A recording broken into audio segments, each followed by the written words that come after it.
I didn't say a word. I just hung up the phone and set it face down on the workbench. My brother called me at 6:47 in the morning, which should have been my first clue that something was off. My brother never calls before noon.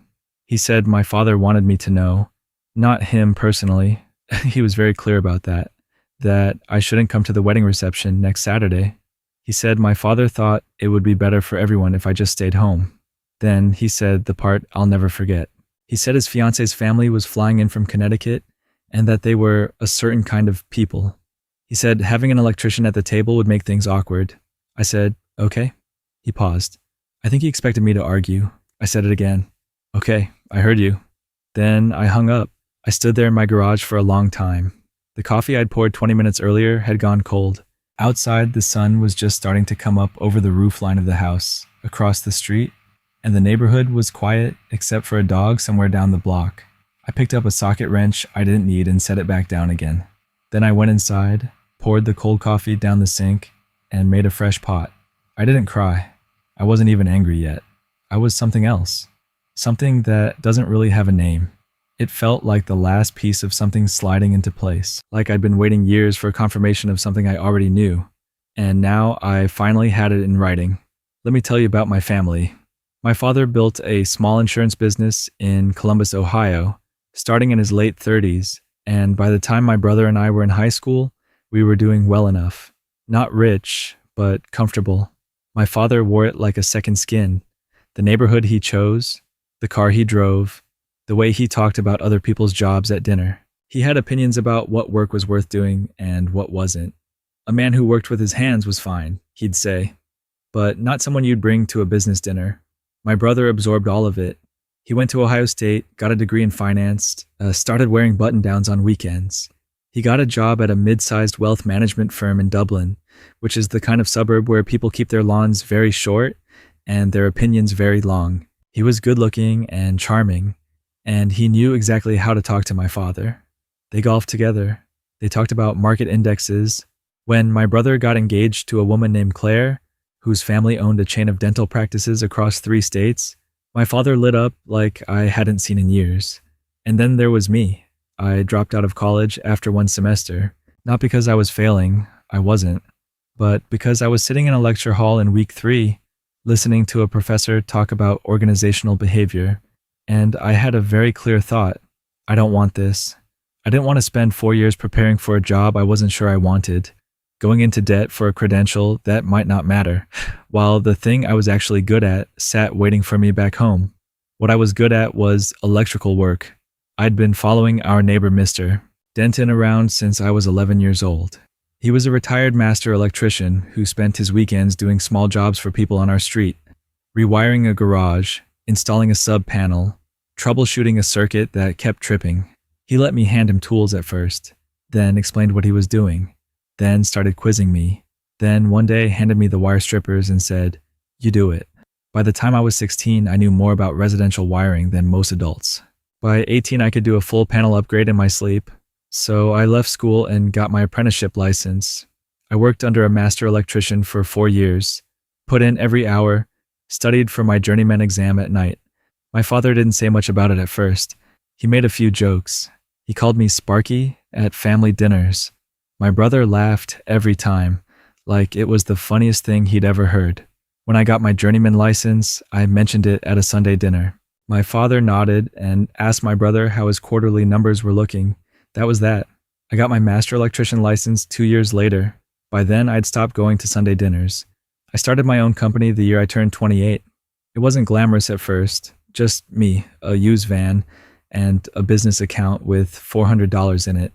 I did residential work mostly, service calls, panel upgrades, a lot of the jobs bigger companies didn't want to bother with. I was reliable and I was fast and I did not cut corners, ever, which meant people talked.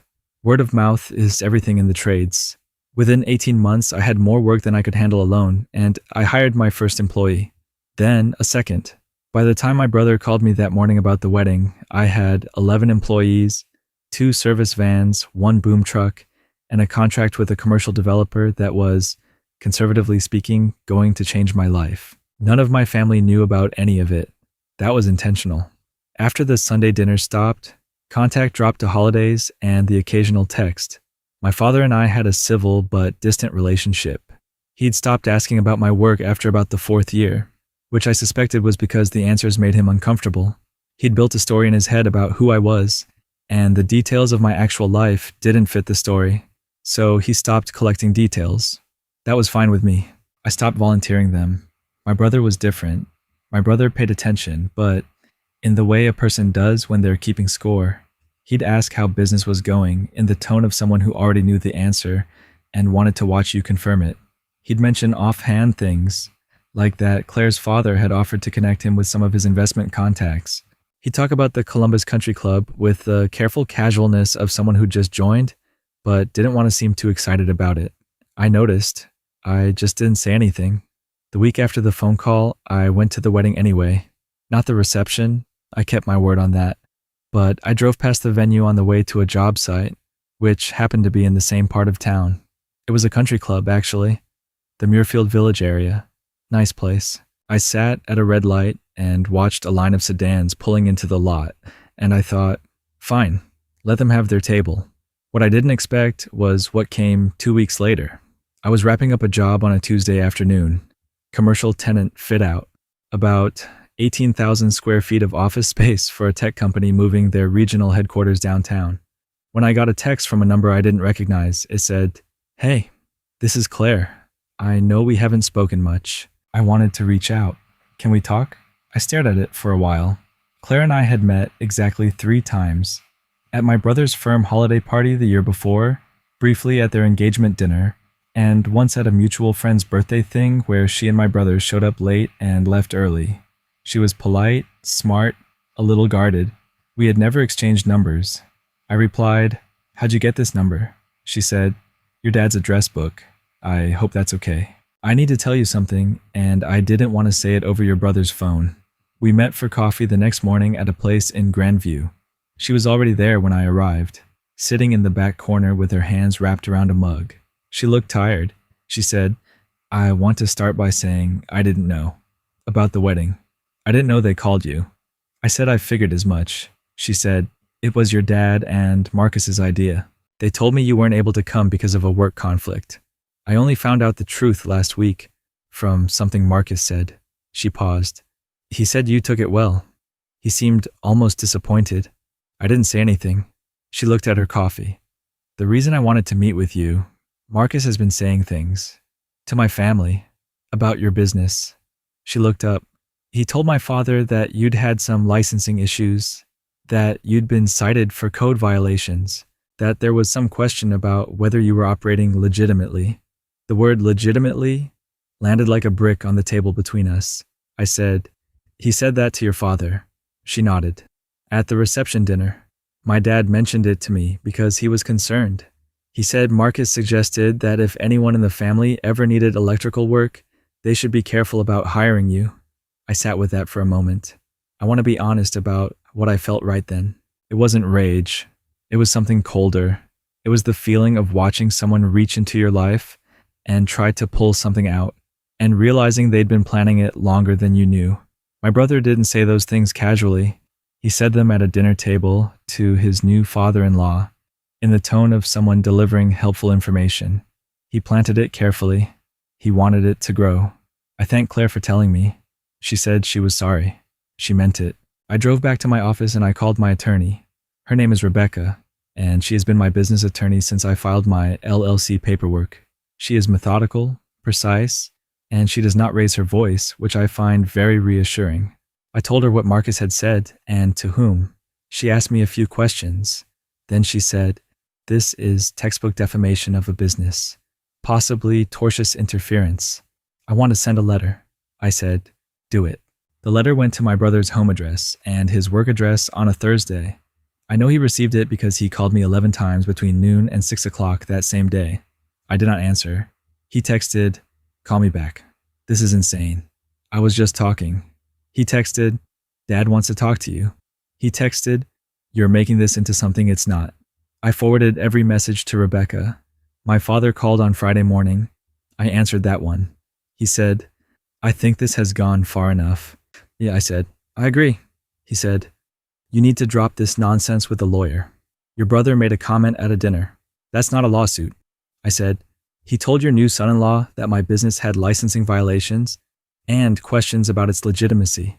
That's a specific false statement about my professional conduct made to a person with potential business interest. Rebecca says we have a very clean case. My father was quiet for a moment. He said, you could have just called him.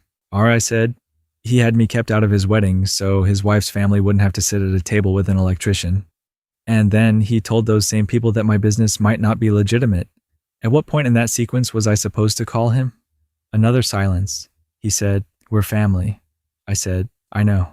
Then I said, Dad, I want to ask you something. The commercial development project I signed last November, do you know what that contract is worth? He didn't answer. I said, it's a multi-phase mixed-use development on the east side. Phase 1 is a 14-story residential tower. I'm handling all the electrical for the first 4 buildings. The total contract value is just over $2.3 million. That's one contract. I have 3 others in progress right now. I heard him exhale. I said, I'm not telling you that to impress you. I'm telling you because for 10 years, you and Marcus have been operating on an assumption about who I am and what I'm worth. And that assumption is incorrect. And I want you to understand that when Marcus sat at that table and suggested my business wasn't legitimate, he wasn't just insulting me. He was saying something false about a company that employs 11 people and has contracts with developers who do due diligence. He could have actually hurt something real. My father said, I didn't know the business had gotten that big. I said, I know you didn't, because neither of you ever asked. We didn't speak for a few weeks after that. Rebecca sent a formal demand letter requiring a written retraction to be delivered to Claire's father and anyone else at that dinner who heard the statements, along with a signed declaration that the statements were false. My brother complied. I know it cost him, not financially. We settled short of any payment, but in the way that things cost you when you have to write in your own hand that you lied and then hand it to your father-in-law. Claire called me after to say thank you. I told her she had nothing to thank me for. Around the same time all of this was settling, something else happened that I hadn't planned for. I've been working with a project manager named Devin on the development contract. Devin was organized, fast, good with clients, and had a background in construction management. About 2 months into the project, he mentioned that his cousin was looking for work and had her general contractor's license. Her name was Simone. She came in for a meeting, and within about 15 minutes, I understood that she was one of those rare people who thinks about problems the same way you do, which is either very good or very bad for a working relationship, and turns out to be very good. We started working together in the spring. By fall, we were getting coffee most mornings before job sites. By the following winter, we weren't just getting coffee. I'm not going to make this into something it isn't. My personal life isn't the point of this story, but I'll say this. I spent a long time with my head down, building something in a world where nobody in my family thought the building was worth watching. Having someone who understood exactly what the work meant, not impressed by it, not confused by it, just understood it the way you understand a language you grew up speaking, changed something for me. My father called again in the spring. He said he'd been thinking. He said he wanted to have dinner, just the 2 of us. I said I'd think about it, and then I thought about it for a week. And then I said yes. We met at a steak place on the north side. He was already there when I arrived, which surprised me. My father is chronically late. He looked older. He ordered a drink and then didn't touch it for a while. He said, I owe you an apology. I waited. He said, I had a version of you in my head that I kept updating with old information. I'm not sure when I stopped actually seeing you, but I did. He picked up his glass and set it down again. What Marcus did, the things he said at that dinner, I want you to know I'm not okay with that. I should have said that sooner. I said, you should have. He nodded. I said, I'm not going to pretend the last 10 years didn't happen, but I don't want to spend the next 10 years the same way. I thought about it. I want you to actually know what I do, not a version of it. The real thing. I want you to come to a job site. He looked at me across the table. He said, I'd like that. He came to the East Side development site on a Wednesday morning in April. I gave him a hard hat and a safety vest and walked him through the first building, top to bottom. He watched my crew working, asked questions, stood at the window on the 11th floor and looked out at the city. At one point, one of my senior electricians, A guy named Thomas, who has been with me for 4 years, walked over to confirm something about the conduit run on the east wall, and my father watched the whole exchange. Thomas pointing at his tablet, me looking it over, both of us talking through a problem until we solved it. And after Thomas walked away, my father was quiet for a moment. Then he said, "You're good at this." I said, "I know." It wasn't forgiveness, exactly. It was something more like acknowledgement. I've learned the difference. Forgiveness is something you give. Acknowledgement is something that has to be earned. What happened that morning on the 11th floor of a building I was helping to wire was a beginning, not an ending. My brother and I haven't had a real conversation since the legal letters. He texted me on my birthday, the first birthday text in 3 years, and I replied with a thank you. That's where we are.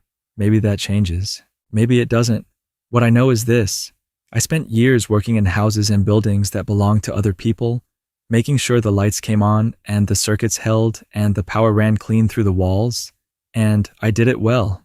And for a long time, the only people who knew I did it well were my clients and my crew, and a neighbor named Mr. Denton who passed away 3 years ago, and who I still think about almost every day.